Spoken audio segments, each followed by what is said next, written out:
सद्गुरु सुखराम जी महाराज ने धन्य हो धन्य हो।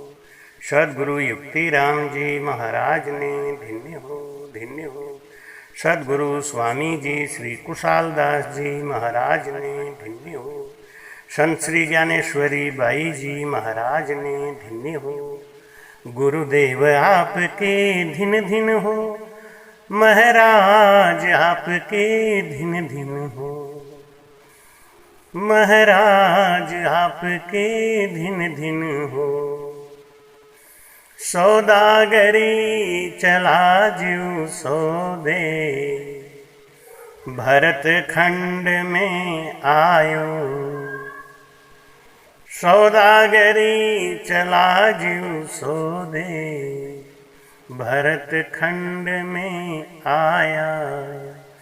के एक कर गया लाभ कमाई, के एक मूल ठगाया। बोलो राम। ये जीव संसार में माया के बंधन में, माया के लोभ में, माया के आकर्षण में बंध के उस परमात्मा से अलग हो गया। बाइबिल में कथा आती है, एक लूसीफर है, जो लूसीफर इस जीवात्मा को आकर्षित करके उस परमात्मा से अलग कर दिया, क्योंकि ये जीवात्मा परमात्मा का प्रिय है और लूसीफर चाहता है उसको दुख देना। तो दुख देने के नियत से इस माया ने परमात्मा के पुत्रों को अपने बस में करके आकर्षित कर लिया। और ये अक्षर जिसको कहते हैं, वो क्षर यानी माया के प्रलोभन में फंस के नेह अक्षर से अलग हो गया। तीन चीजें आई समझ में, नेह अक्षर, अक्षर और क्षर।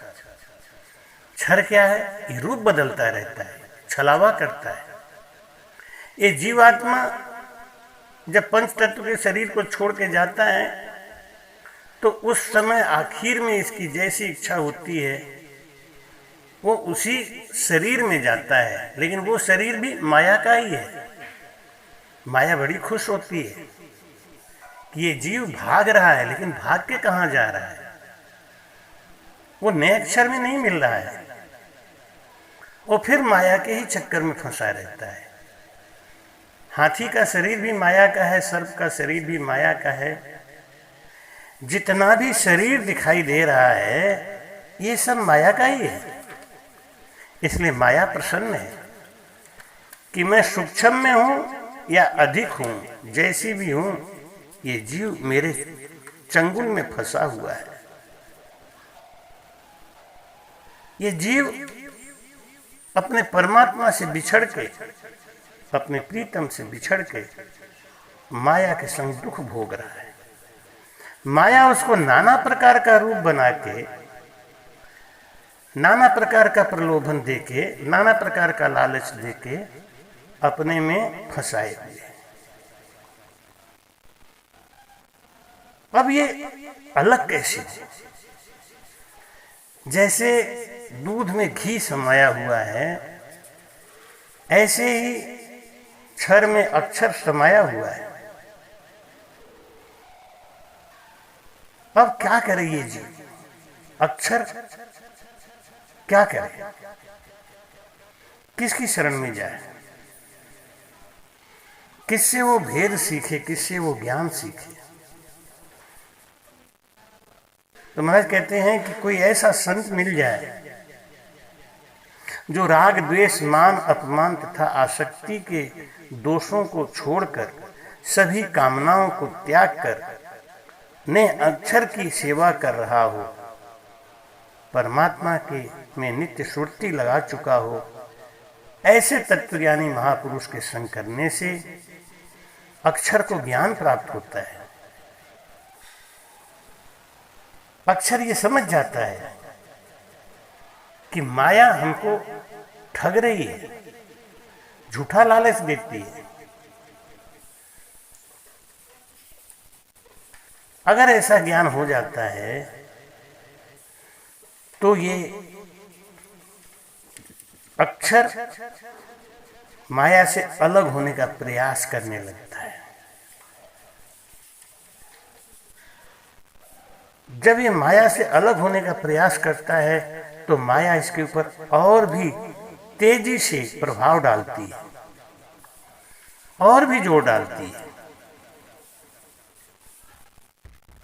जब ज्ञानी संत कोई मिलता है तो वो हमको समझाता है कि तुम्हारे अंदर वो शक्ति है, नहीं अक्षर तुम्हारे अंदर है, उसको जगाओ। उसके जागने से माया हटेगी।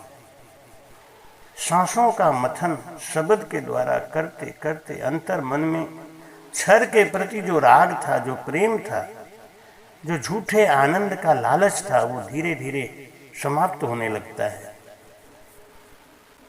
अक्षर धीरे धीरे क्षर से विलग होकर नेह अक्षर के अंदर प्रवेश पा जाता है। क्षर से मोह खत्म होता है तो नेह अक्षर की तरफ इसका मुंह मुड़ जाता है। हम अभी तक भटक रहे थे इस क्षर के आनंद के चक्कर में, लेकिन अब ज्ञानी संत के मिलने से, परोपकारी संत के मिलने से हमको अंतर ज्ञान आया, हमको भेद मिला कि अगर मोक्ष जाना है तो माया की ममता को तोड़ो। ये माया भटकाती है, ये माया हमको फंसाती है। अंतकाल में हमारा मन जहां जाता है वो माया ही है। माया कई प्रकार की है, एक चेतन प्रकृति, एक जड़ प्रकृति। जड़ प्रकृति कौन है? पृथ्वी, जल, अग्नि, वायु, आकाश, मन, बुद्धि और अहंकार। चित्त, मन, बुद्धि, अहंकार, पृथ्वी, जल, अग्नि, वायु, आकाश, ये सब जड़ प्रकृति है। शेष जितनी भी जगत में हैं वो सब चेतन प्रकृति है। तो अब यहां समझना पड़ेगा कि क्षर तथा अक्षर जो एक दूसरे से मिले हुए हैं, इनको अलग कैसे करें। अंतमता शुभ हो ही गता। अंत समय में हमारा मन माया में ही किसी न किसी रूप में फंस जाता है। अंत काले च मामेव स्मरण मुक्त्वा कलेवरम यह प्रयाति स भगद्वाभम याति नास्त्यत्र संशयः। महाराज कहते हैं कि अंतिम समय में इस जीव का जो भी ध्यान होता है वो उसी माया के स्वरूप में स्थित हो जाता है। अंतिम समय में कोई प्रभु का ध्यान करता हुआ योगी शरीर को छोड़ता है तो वो प्रभु को प्राप्त होता है। लेकिन महाराज कहते हैं कि जो कामनाओं से रहित हो गया, जिसकी वासनाएं मर गई, जिसका मन अंत समय में सुषुप्त अवस्था में चला गया, कोई कामना नहीं, कोई इच्छा नहीं, कोई चेतनता नहीं, तो वो मोक्ष का अधिकारी है। ऐसा चीज अनन्य चेता सत्तम यो मां स्मृति नित्यशः तस्याहं सुलभः पार्थ नित्य युक्तस्य योगिना। ये सारा जगत ब्रह्मा के शरीर से उत्पन्न होकर ब्रह्मा के शरीर में विलय होता है, परंतु ब्रह्मा से भी अलग जो शक्ति है, जो स्वयं ब्रह्मा को चेतन करती है, उस तत्व के जान जाने के बाद पुनर्जन्म नहीं होता। अब महाराज कहते हैं कि उसको कैसे समझें। जो क्षर की ममता से ऊपर उठ गया हो, ऐसा योगी वेदों के ज्ञान, यज्ञ, तप अथवा दान में जो उत्तम फल बताया गया है उन सबसे बहुत ऊंचा हो जाता है। और इस पुण्य के बंधनों को पार करके परम पद को प्राप्त होता है। अर्थात जो योगी श्वास अनुश्वास सुमिरन करते करते क्षर प्रकृति के मोह से हट जाता है, वो नेह अक्षर की तरफ मुड़ जाता है और वो धीरे धीरे नेह अक्षर में समा जाता है। धीरे धीरे नेह अक्षर से ही क्षर और अक्षर अलग हुए हैं, लेकिन ये तीनों सदा रहते हैं, ये सत्य हैं। क्षर का रूप परिवर्तन होता रहता है, अक्षर अपने प्रारब्ध को भोगने के लिए क्षर को पकड़े रहता है, क्योंकि क्षर की वजह से ही तो प्रारब्ध बना है। क्षर का मोह, माया का मोह। मैंने बहुत पहले एक वीडियो दिया था, मोटी माया झीनी माया क्या है। ये लूसीफर है, ये राक्षस है, ये शैतान है, इस जीव को अपने अंदर फंसा के रखता है। परमात्मा से ही प्रकट हुआ ये जीवात्मा व माया एक दूसरे में फंसे हुए। माया जीव को फंसा के आनंद ले रहा है। परमात्मा चाहते हैं कि ये माया के चंगुल से बच जाए, मेरे पास आ जाए, लेकिन माया का इतना कठोर बंधन है कि कितना भी ज्ञान सुनाएं, कितना भी इसको समझाएं, लेकिन ये माया के बंधन से अलग हो ही नहीं पाता। इस माया के बंधन से बचने का बस एक ही उपाय है, जिद नहीं, प्रेम। जितना प्रेम हमने माया से किया, हम माया से प्रेम करके अलग हुए ना, उसका दूना प्रेम अगर हम परमात्मा से करेंगे तब वो हमको स्वीकार करेंगे। गलती हमने करी है, हमारी गलती है, हम माया के जाल को समझ नहीं सके और माया के चंगुल में फंस गए। ये हमारा मन है ना, ये माया से बना है। जैसा खावे अन्न वैसा हुए मन। मन बड़ा ही चंचल है, इसको स्थिर करने के लिए भजन जरूरी है, सांसों सांस सुमिरन जरूरी है। मन रूपी शैतान को सुरती रूपी खंभे पर ऊपर नीचे करा के मन को थकाना है। जैसे चूहे को भगाते रहो, अंत में जाके वो थक के हार के बैठ जाता है, ऐसी मन को सांस की डोरी पे चलाते रहो, ऊपर नीचे चलाते रहो। हमको कुछ लोग साधक सिखाते हैं कि मन को चलाओ ही मत, मन को स्थिर मत रखो, मन को एकदम शांत कर दो। ये मन है, माया का स्वरूप है। मन रूपी शैतान को जब हम श्वास और उश्वास के द्वारा बांस के ऊपर चढ़ाते हैं, ऊपर नीचे करते हैं, तो ये मन शिथिल हो जाता है, शांत हो जाता है। क्योंकि ये मन है ना, जल तत्व का है, जल माया है। मन अन्न से बना है, जैसा खावे अन्न वैसा हुए मन। इसलिए मन बड़ा चंचल है। असंशयम महाबाहो मनो दुर्निग्रहम चलम अभ्यासेन तु कौन्ते वैरागेण च गृहीते। इस मन को जितना रगड़ करेंगे,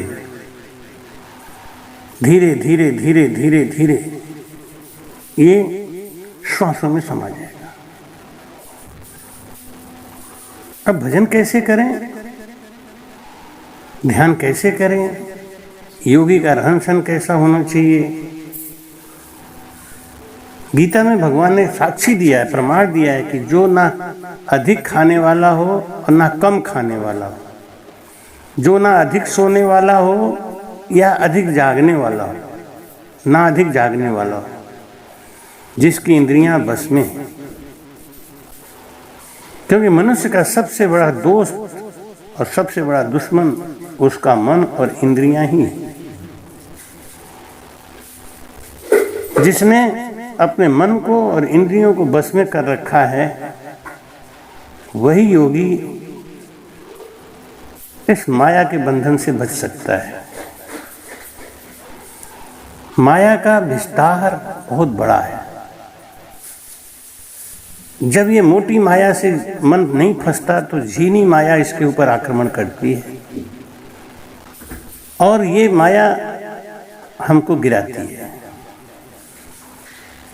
इसलिए मन को अंतर्मुखी करके शरीर, सिर और गले को अचल करके नासिका के अग्रभाग पे दृष्टि जमा के निरति को बिठाते हैं और धीरे धीरे धीरे धीरे आंख को बंद करके सुरती को शब्द में लगा के मन को सांसों में लगा के श्वास और उश्वास में जब हम भजन करते हैं, शनैः शनैः रूपरमेद बुद्ध्या घृति गृहीतया आत्मसंस्थं मनः कृत्वा न किंचिदपि चिंतयेत्। धीरे धीरे क्रम से कंठ स्थान, हृदय स्थान, मध्य स्थान, नाभि स्थान, ब्रह्म स्थान, गणेश स्थान, बंकनाल, मेरुदंड, त्रिकुटी, शिव ब्रह्म, चिदानंद ब्रह्म, पार ब्रह्म को पार करता हुआ आनंद ब्रह्म को प्राप्त करता है। जब ये भजन होता है तो साधक का स्वभाव बदल जाता है, वह प्रसन्न चित्त रहने लगता है। सब भूतों में उसको परमात्मा का दर्शन होता है, वो सब भूतों में परमात्मा को ही देखता है। युज्यन एवं सदात्मानं योगी विगत कल्मषः सुखेन ब्रह्म संस्पर्श मत्यतम सुखम श्रुते।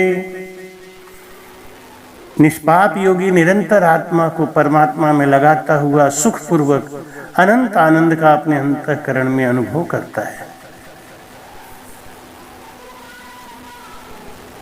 अब महाराज एक प्रश्न आता है कि कोई मोक्ष पाना तो चाहता है परंतु वो संयम नहीं कर पा रहा है, इतना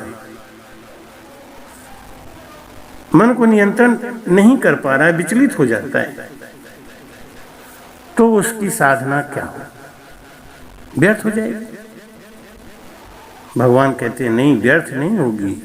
वह पुनः किसी पंडित ज्ञानी के घर में जन्म लेगा, उस प्राप्त मंजिल से आगे का रास्ता तय करेगा। जो पिछले जन्म में वो भजन जहाँ कर चुका है उसके आगे भजन करेगा, उसको सद्गुरु मिलेंगे। परमात्मा के लिए किया गया एक भी पल का नियंत्रण व ध्यान अपना फल देता है, वो व्यर्थ नहीं जाता। जो ज्ञानी योगी हैं वो मृत्यु का भय नहीं रखते। मृत्यु का भय क्या है? हम मर जाएंगे तो क्या होगा? अरे हम माया से अलग हो जाएंगे तो अच्छी बात है। हम बंधन में बंधे हुए थे, हम अलग हो गए। बंधन में कैसे बंध गए? बंधन कैसे लगता है? जब हम किसी भी विषय का चिंतन करते हैं तो वह हमारे स्थूल शरीर के साथ साथ सूक्ष्म शरीर को भी प्रभावित करता है। अगर हमारा चिंतन व संकल्प तीव्र हुआ तो वह हमारे सूक्ष्मतम शरीरों अर्थात कारण, महाकारण को भी प्रभावित कर देता है। यही हमारा संस्कार व प्रारब्ध बन जाता है, जो सहजता से नष्ट नहीं हो पाता। कर्म बंधन को अगर नष्ट करना है तो क्या करें? इस पे विचार करते हैं कि सदा सत्संग करें, संगत करें। संगत करने से हमारे भावनाओं और सोच में परिवर्तन आता है। स्थूल शरीर द्वारा शुभ कर्मों का संचय होने से धीरे धीरे हमारा चिंतन भी शुभ हो जाता है और इस प्रकार धीरे धीरे करके स्थूल शरीर से सूक्ष्म व अति सूक्ष्म शरीरों तक हमारे शुभ संकल्प, शुभ कार्य का प्रभाव पड़ता है।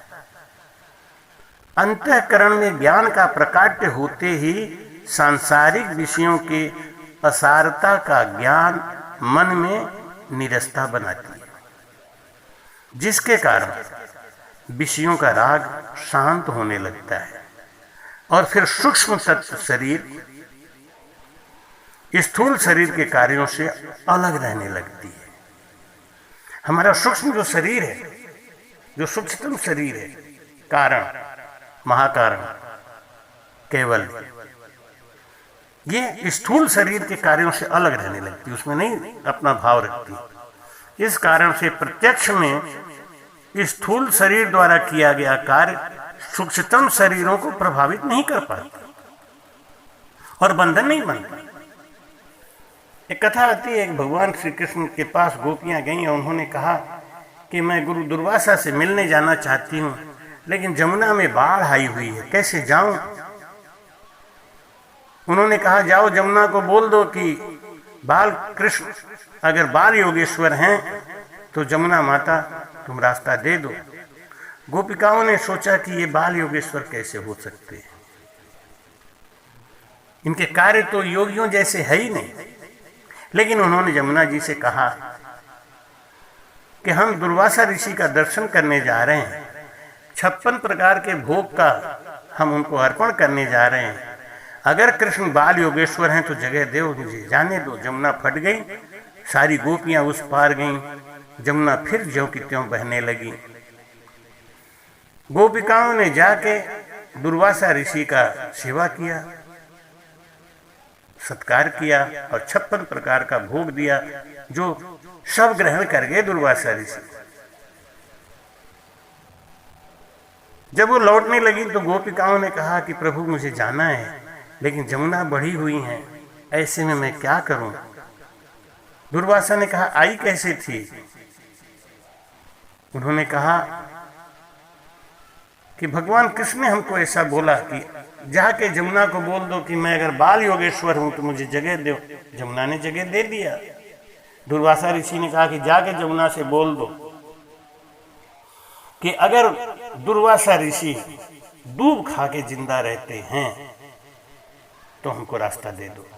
गोपिकाओं ने सोचा, अभी अभी इन्होंने पूरा का पूरा थाल भक्षण कर लिया, ये कैसे हैं? ये कह रहे हैं कि हमने भोजन किया ही नहीं, मैं भूखा हूं, दूब घास खाता हूं। रास्ता कोई नहीं था। गोपिकाओं ने जाके माता जमुना से प्रार्थना किया, माता जमुना ने रास्ता भी दे दिया। गोपिकाएं उस पार गईं, जमुना ज्यों की त्यों बहने लगी। गोपिकाओं ने इस तत्व के रहस्य को समझा नहीं तो कहने लगी कि ठगियन बीच बसी एक ठगनी, और जैसे ठगिया वैसे ठगनी। उनकी समझ में नहीं आया कि जो स्थूल में वो देख रही हैं वो सूक्ष्म में नहीं है। हम लोग भजन तो करते हैं लेकिन स्थूल में करते हैं, सूक्ष्म में नहीं। हमको सूक्ष्म में जाना है, अति सूक्ष्म में जाना है, अति सूक्ष्म में जाना है। और ये होगा कैसे? ये धीरे धीरे, जो अभी मैंने आपको बताया, जब हमारा शरीर के द्वारा शुभ कर्म किया जाता है, जब हमारे द्वारा चिंतन भी शुभ कर्म का होता है, तो वो धीरे धीरे हमारे सूक्ष्म शरीर को प्रभावित करता है। और अंतःकरण में ज्ञान का प्रकाट्य जब हो जाता है तो फिर विषयों की असारता का ज्ञान हो जाता है। और फिर स्थूल शरीर अगर विषयों में लगता भी है तो सूक्ष्म उसमें नहीं जाता, सूक्ष्म उससे अलग हो जाता है। इससे बंधन नहीं बनता। बंधन बनने का कारण क्या है? हमारा सूक्ष्मतम शरीर भी हमारे स्थूल शरीर के कार्यों के संग लगा हुआ है। महाराज कहते हैं, कर से कर्म करहु विधि नाना, मन राखो जहाँ कृपा निधान। सूक्ष्मतम से सूक्ष्मतम जो शरीर है तो वो भी माया का ही, लेकिन वहां माया का अंश कम से कम है। और उससे भी हम अलग होते होते होते होते जब पूर्ण रूप से केवल से निकेवल हो जाते हैं, तब हम नेह अक्षर की तरफ मुड़ जाते हैं। फिर क्षर हमारा कुछ नहीं बिगाड़ पाता, फिर माया हमारा कुछ नहीं बिगाड़ पाती। लेकिन जब तक निजमन जागृत नहीं है, विवेक तत्व है जो, वो जब तक जागृत नहीं है, हमारा मन ही शरीर व इंद्रियों पर राज करता है। निजमन इंद्रियों का राजा जब जाग जाता है तो मन की एक नहीं चलती और इंद्रियां शांत होकर अपने सुकृत में लग जाती हैं। स्थूल का राग उसे प्रभावित नहीं कर पाता। भाई कहते हैं कि इस जीव का बस एक ही अंत है, क्या कि उसका अंत समय में जहां मति होती है वैसी उसकी गति हो जाती है। वैसे तो परमात्मा सब प्राणियों के अंदर है, लेकिन माया के बस में। जैसे रोशनी के ऊपर काली पुती हो, कांच से ढका हो, तो उसका प्रकाश बाहर नहीं फूटता। ऐसे ही जिसके अंदर ज्यादा कालिक है वो बाहर नहीं आता, वो रोशनी, वो तेज, वो ज्ञान बाहर नहीं फूटता। इसलिए हमेशा संगत करे, संगत करने में और ज्ञान सुनने में, शुभ कर्म करने में आगे रहे। इस तत्व ज्ञान को प्राप्त करने के लिए कौन कौन सा लक्षण जरूरी है? महाराज कहते हैं कि श्रद्धावान लभन्ते ज्ञानम तत्परः सतेन्द्रियः, ज्ञानम लब्ध्वा पराम शांति मचिरेणाधिगच्छति। जितेंद्रिय साधन परायण और श्रद्धावान को तत्व ज्ञान तुरंत प्राप्त हो जाता है। भाई कहते हैं ज्ञान योग द्वारा तथा कर्म योग द्वारा कौन सा फल मिलता है? भाई कहते हैं ज्ञान योगी अथवा कर्म योगी एक ही गति को प्राप्त होते हैं, इसे केवल मूर्ख ही अलग अलग बताते हैं। कर्म योग कौन है? ज्ञान योग का कर्म योग का सरल मार्ग कौन सा है? महाराज कहते हैं कर्म योग अपेक्षाकृत सरल है। मन, इंद्रिय व बुद्धि तथा कर्तापन का अहंकार कर्मयोग के द्वारा आसानी से बस में किया जा सकता है और जितेंद्रिय पुरुष द्वारा मोक्ष प्राप्ति जल्दी कर सकता है। तो प्रश्न आता है कि क्या परमात्मा को जानने के लिए जितेंद्रिय को क्या करना चाहिए? परमात्मा को जानने के लिए, इस माया से अलग होने के लिए, अक्षर को निरक्षर मिलाने के लिए क्या करना चाहिए? भाई कहते विषयों से मन हटाते हुए जितेंद्रिय पुरुष को श्वासों को सम करके शब्द अभ्यास द्वारा सुरती को शब्द में, मन को सांसों में लगाकर ध्यान करना चाहिए। ये विधि है। स्पर्शान कृत्वा बहिर्वायश्चक्षुश्चैवान्तरे भ्रुवो प्राणापानो समौ कृत्वा नासाभ्यन्तरचारिणो यतेन्द्रिय मनोबुद्धिर्मुनिर्मोक्षपरायण विगतेच्छा भय क्रोधो यह सदा मुक्तेव स। वो मनुष्य सदा मुक्त है जो मन को, विषयों को एक करके, शांत करके श्वास और उश्वास में भजन करता है। प्राणापान समौ कृत्वा, प्राण और अपान वायु को बराबर करके जब रगड़ करता है तब वो चीज अपने आप प्रकट हो जाती है। इसलिए क्या करना है योगी को कि धीरे धीरे धीरे धीरे क्षर की ममता से ऊपर उठना है। क्षर की ममता को छोड़े, क्षर को पहचाने। क्षर माने माया, माया को पहचाने, माया की ममता से ऊपर उठे। और उसको उठने के लिए बस एक ही काम करना है, परमात्मा का निरंतर ध्यान करना। उनके योग का तथा योग के साधनों की रक्षा मैं करता हूं, ऐसा भगवान कहते हैं।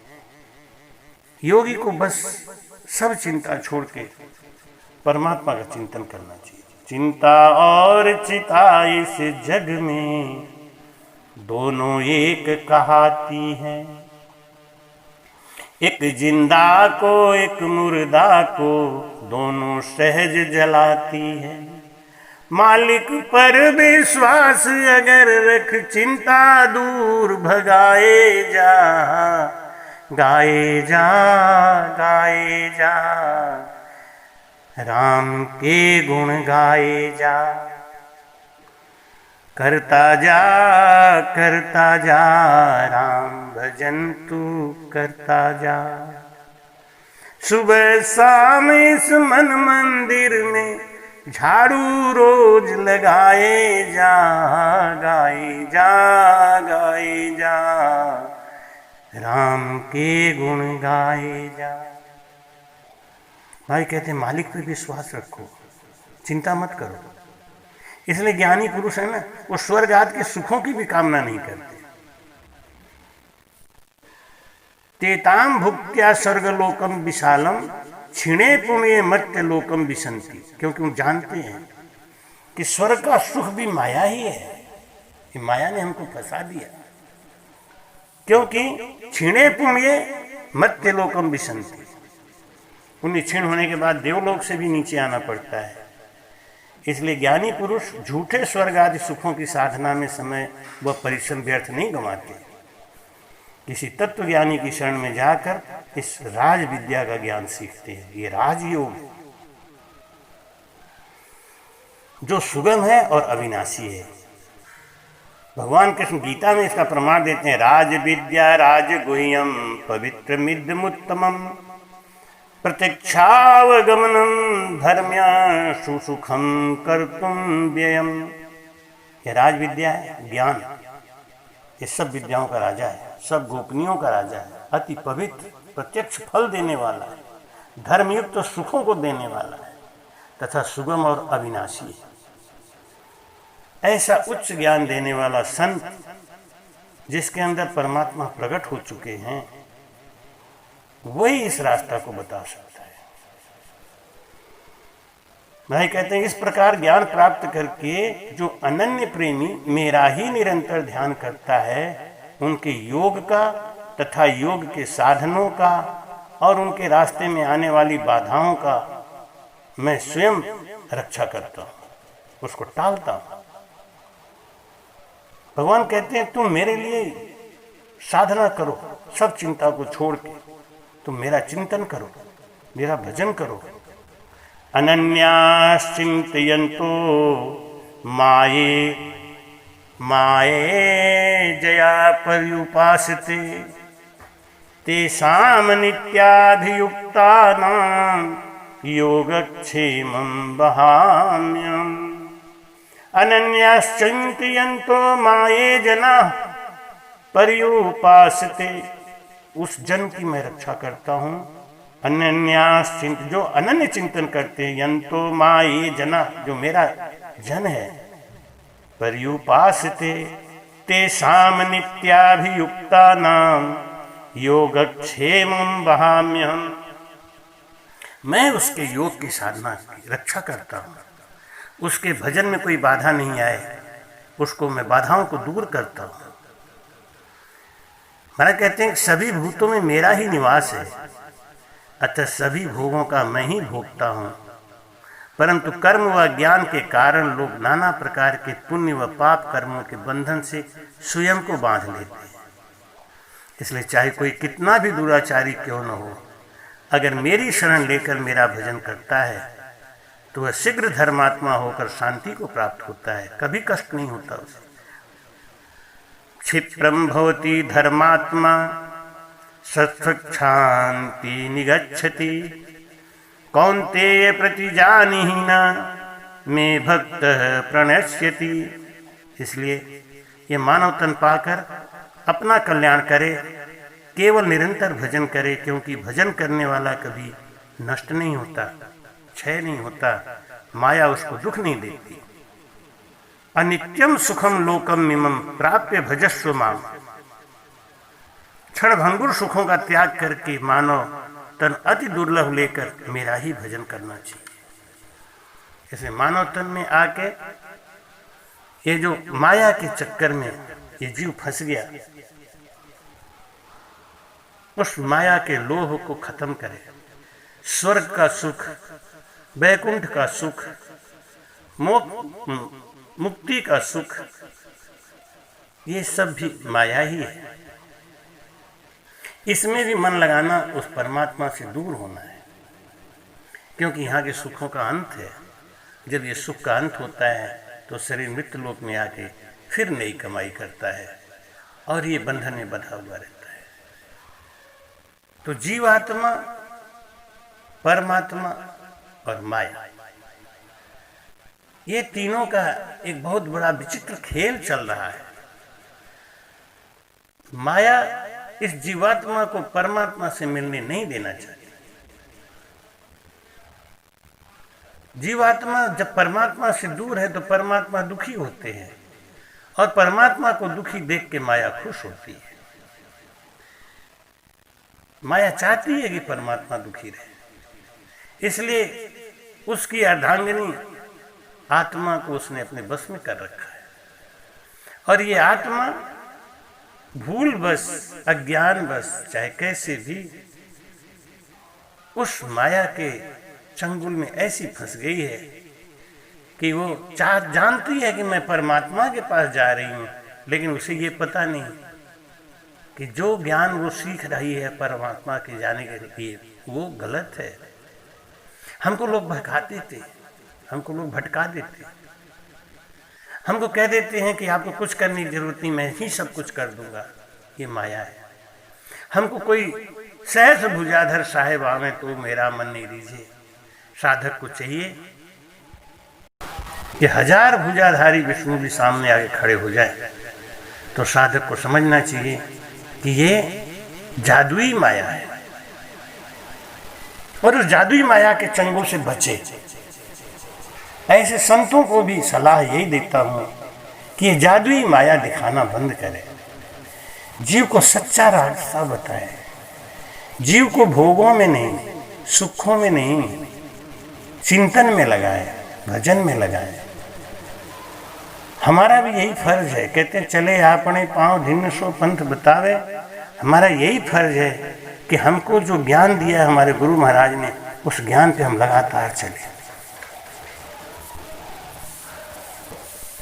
क्योंकि जिस मनुष्य की बुद्धि, मन व इंद्रिय अपने नियंत्रण में नहीं है, उसकी भावना मर जाती है, और भावनाहीन मनुष्य कभी शांति नहीं प्राप्त कर सकता, और जहां शांति नहीं है वहां सुख आ ही नहीं सकता। इंद्रिन के मन बस रहे, मन के बस रहे बुद्ध, तो कहो ध्यान कैसे लगे ऐसा जहां विरुद्ध। इंद्रियों तथा विषयों के संयोग जिन्हें व्याकुल नहीं करते, जो सुख दुख को समान समझते हैं, वही मोक्ष के योग्य है। हम मोक्ष जा रहे हैं या नहीं, इसका एक ही परीक्षा है कि हमारी इंद्रियां और विषय ये हमको व्याकुल ना करें। आसक्ति को त्याग कर प्राप्ति अप्राप्ति में समभाव रखते हुए केवल कर्तव्य कर्मों को करना चाहिए, क्योंकि हम जिस जाति धर्म में, जिस काम के लिए परमात्मा ने हमको भेजा है, वही हमारा सच्चा धर्म है। पुण्य व पाप दोनों को झूठ मानकर समत्व रूप में योग में लग जाए। अपने धर्म का निर्वाह करो, बस कर्म करना है। माँ बाप की सेवा कर्ज है, करो। बेटा बेटी की सेवा फर्ज है, करो। लेकिन चिंतन तो हमेशा परमात्मा की करो, क्योंकि ध्यायतो विषयान पुंसः संगस्ते सुपजायते, संगात्स जायते कामः, कामात् क्रोधो भी जायते, जिस विषय का चिंतन जीव करता है उसमें उसकी आसक्ति हो जाती है। आसक्ति से उसे प्राप्त करने की कामना हो जाती है। कामना की असिद्धि क्रोध का कारण बनती है और क्रोध से बुद्धि का नाश हो जाता है। बुद्धि नाश होने से ये जीव अधोगति में चला जाता है। इसलिए सच्चा सुख प्राप्त करना है तो अपने मन को नियंत्रित करके, राग द्वेष से रहित, इंद्रियों को अंतर्मुखी करके अंतःकरण की प्रसन्नता प्राप्त करो। अंतःकरण प्रसन्न रहने पर संपूर्ण दुखों का अभाव हो जाता है और ऐसे योगी का मन परमात्मा में स्थिर हो जाता है। अंतःकरण में दुख क्यों है? क्योंकि हमें माया की आसक्ति है। जिस मनुष्य की बुद्धि, मन व इंद्रिय अपने नियंत्रण में नहीं है, उसकी भावना मर जाती है। नास्ति बुद्धिर्युक्तस्य न चायुक्तस्य भावना, न चाभावतः शांतिर शांतस्य कृतु कुतः सुखम, शांतस्य कुतः सुखम। जिसके अंदर शांति नहीं है उसको सुख कहाँ है? इसलिए महाराज कहते हैं कि पहले शांति सरोवर में नहाया करो, पीछे प्रभु जी को ध्यान लगाया करो। शांति समान कोई तीर्थ नहीं जग में, चाहे दिन भर डुबकी लगाया करो। पहले शांति सरोवर में नहाया करो। शांति समान कोई तप नहीं जग में, चाहे दिन भर तन को तपाया करो। पहले शांति सरोवर में नहाया करो, पीछे प्रभु जी को ध्यान लगाया करो। शांति समान कोई जप नहीं जग में, चाहे दिन भर माला घुमाया करो। पहले शांति सरोवर में नहाया करो, पीछे प्रभु जी को ध्यान लगाया करो। और शांति समान कोई पूजा नहीं जग में, शांति समान कोई पूजा नहीं जग में। चाहे दिन भर घंटी बजाया करो, पहले शांति सरोवर में नहाया करो।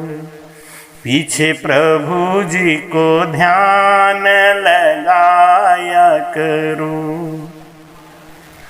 शांति समान कोई दान नहीं जग में, चाहे दिन भर माया लुटाया करो।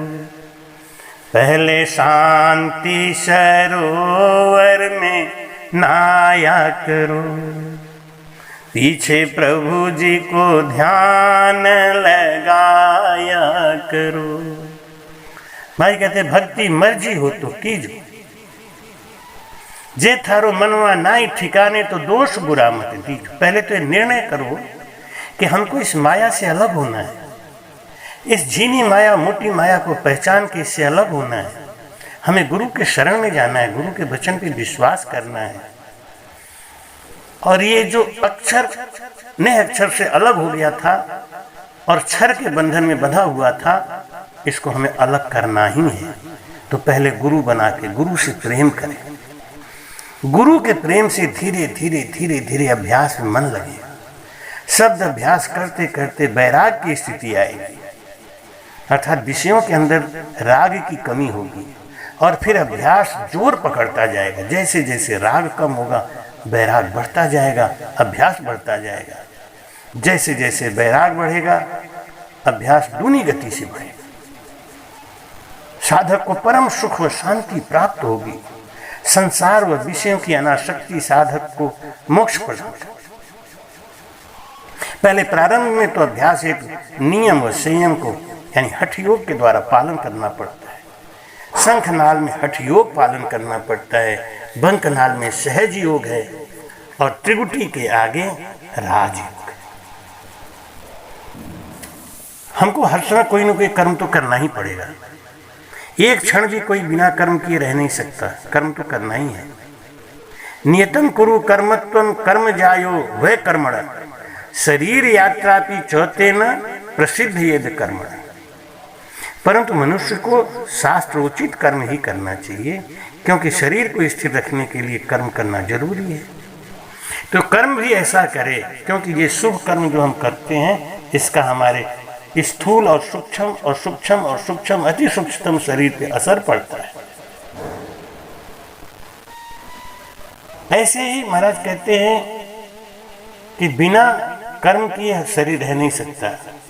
शरीर को स्वस्थ रखने के लिए अन्न जल लेना ही पड़ेगा, जो देवताओं के द्वारा दिया जाता है। इसलिए हमें यह भी निश्चय करना है कि हम उस देवताओं के द्वारा प्राप्त एहसान को, ऋण को कितना करें। ये कोई हमको ऋण दे रहा है, वो अपना कर्जा मांगेगा।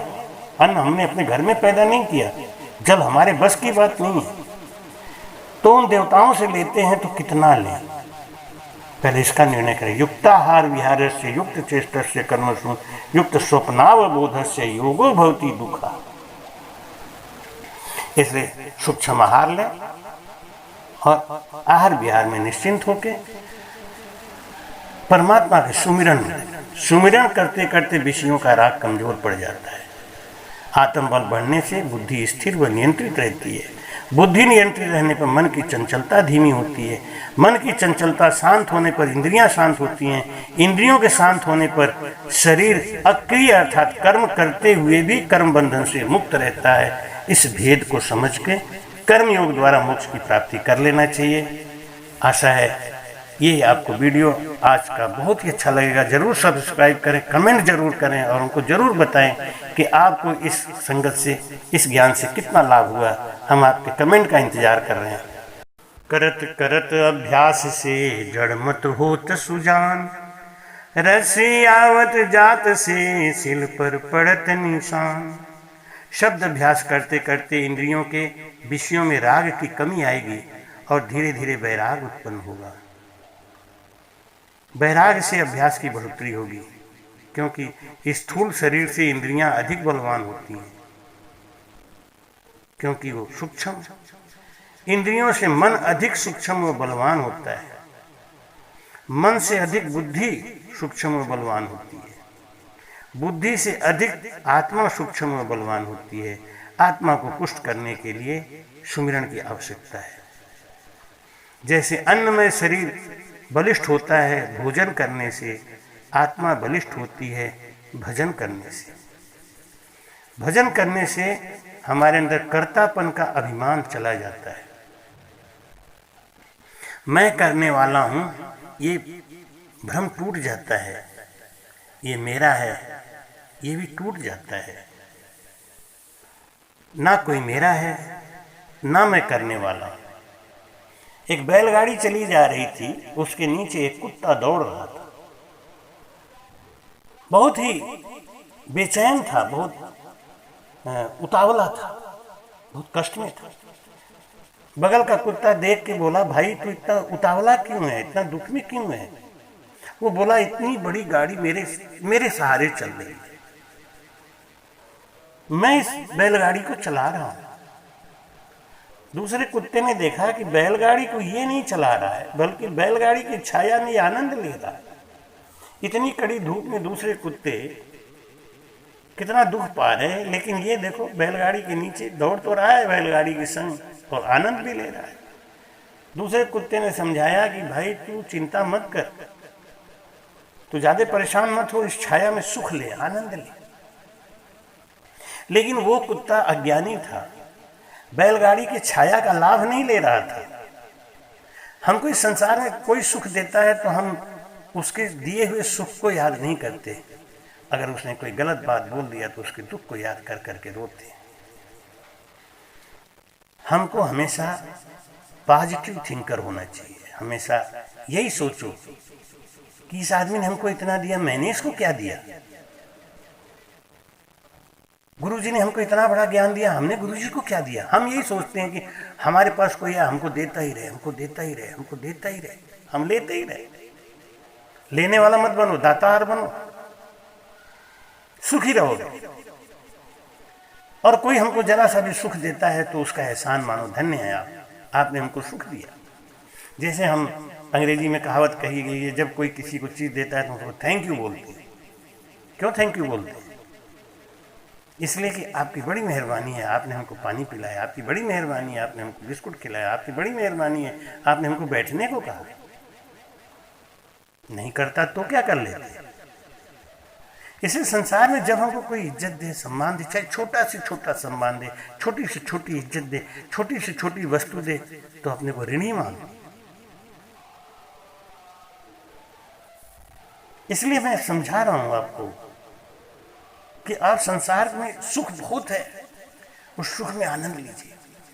वो कुत्ता भाग रहा है, दौड़ रहा है, छाया का सुख उसे मिल ही नहीं रहा है, वो फिर भी पसीने में लथपथ है। धूप में चलने वाला कुत्ता आनंद में है, लेकिन वो छाया में चलने वाला कुत्ता वो दुखी है। कितने आश्चर्य की बात है। कबीर साहब कहते हैं कि पानी में मीने पियासी रे, मोहे सुन सुन आवे हासी रे। पानी में मीन पियासी रे, मोहे सुन सुन। पानी में मीन पियासी, सुखों के सागर में रहते हुए दुखी है। क्यों दुखी है? क्योंकि हमारे मन मुताबिक काम नहीं हो रहा है। हमारा मन ये माया का है। ये माया हमको सुख नहीं लेने देती, सुख दिखाती है, खाली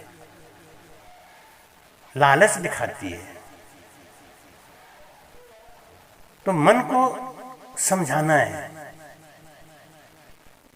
हम सुखों में लिप्त हैं, हमारे चारों तरफ सुख है, मेरे जीवन में सुख बहुत है, उस सुख का आनंद लो। थोड़ा सा दुख आता है उसे हटाओ, उसकी तरफ ध्यान मत दो। कुत्ता छाये में चल रहा था बैलगाड़ी के और सुरक्षित था, लेकिन उसको सुख नहीं था। क्यों? क्योंकि वो ये सोच रहा था कि बैलगाड़ी वो चला रहा है, बैलगाड़ी वो नहीं चला रहा था। बैलगाड़ी में उसको संरक्षण मिला हुआ था। बस इतना ही ज्ञान हमको सीखना है। हम संसार को क्या देंगे, क्या देने लायक हैं? हम प्रकृति को क्या देंगे, क्या देने लायक हैं? प्रकृति ही हमको हर समय दे रही है, संसार ही हमको हर समय दे रहा है। फिर भी हम उदास, फिर भी हम दुखी हैं, क्योंकि हमें और चाहिए, और चाहिए। कुत्ता बोला, अरे तू पागल है रे, तुझे पता नहीं है बैलगाड़ी मैं ही चला रहा हूं, मैं दौड़ना बंद कर दूं बैलगाड़ी रुक जाएगी। ऐसे हम सोचते हैं परिवार हम चला रहे हैं, अगर हम नहीं भागेंगे, हम इतना मेहनत नहीं करेंगे, हमारा परिवार रुक जाएगा, दुखी हो जाएगा। पागल हैं हम, सब बढ़िया चलेगा। हमारे दादाजी भी यही सोच रहे थे, चले गए, परिवार बिखरा क्या। पिताजी भी यही सोच रहे थे, चले गए, परिवार बिखरा क्या। ऐसे हमारे जाने के बाद दूसरा कोई न कोई संभाल लेगा। चिंता करो मत, सोच करो मत। सुख और दुख परमात्मा का दिया हुआ है, इसको मान के परमात्मा के भजन में लगो। क्योंकि इंद्रियों के सुखों में लिप्त मनुष्य को शांति नहीं मिलेगी, और शांति के बगैर अंतःकरण की प्रसन्नता नहीं होती, दुखों में अभाव नहीं होता। बगैर दुख के अभाव से योगी का मन स्थिर नहीं होगा। जब तक दुख का अभाव नहीं होगा, जब तक दुख कम नहीं होगा, हम भजन नहीं कर सकते। इसलिए पहले दुखों को शांत करो, दुख को हटाओ ज्ञान से, माया का अंश समझ के। हम अक्षर हैं, ने अक्षर का अंश हैं। हम परमात्मा के सुखों के सागर में रहने वाले हंस हैं। माया में लिप्त होकर हम फंस गए। संतों ने भी उलझा दिया, ज्ञानियों ने भी उलझा दिया, वेद पुराण शास्त्रों में फंस के भी हम उलझ गए। छोटी सी बात नहीं समझ में आती कि इस माया ने उलझा रखा है। अधिक ज्ञान करना भी ये गलत है, अधिक सुनना भी गलत है, अधिक बोलना भी गलत है, अधिक सोचना भी गलत है। सब कुछ परमात्मा पे न्यौछावर करके अपने कर्म को करो, शुभ कर्म करो। जो भी कर्म हो रहा है परमात्मा करा रहा है, हमें कठपुतली की तरह करते जाएं, तो धीरे धीरे हमारे आत्मा के ऊपर पड़ने वाला बोझ, चिंता दूर हो जाएगी और हम निर्मल हो जाएंगे। और एक दिन जरूर ऐसा आएगा जब ये माया के छर के बंधन से, छर के लालच से, छर के लोभ से अपना मन हटेगा और हम नए अक्षर में विलीन हो जाएंगे, हम नए अक्षर बन जाएंगे। इसी ज्ञान के संग हमें बहुत उम्मीद है कि आप सब आज के इस ज्ञान को निश्चित रूप से अद्वितीय समझ के बार बार सुनेंगे और इस ज्ञान को गहराई में जाएं, गहराई में लें। मैं एक उपदेशक नहीं हूँ, मैं आपको कोई उपदेश नहीं दे रहा, ये मेरे अंतर मन की आवाज़ है, मेरा एक अनुभव चीख चीख के कह रहा है कि दुखों से मन हटाओ, सुखों में मन को लगाओ। क्या सुख? परमात्मा का भजन। कैसे? माया का चिंतन छोड़। ये जितने भी संसार में दृश्य अदृश्य जो भी चीज है ना, वो सब माया है। केवल परमात्मा का चिंतन और सुमिरन ही सुखों को देने वाला है।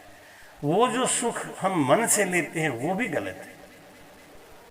मन से सोच लेते हैं कि हम यहाँ पहुँच गए, हम यहाँ, नहीं नहीं नहीं, हमको रटन करना है। खूब रटन करो, खूब रटन करो, खूब रटन करो, रटन करते रहो।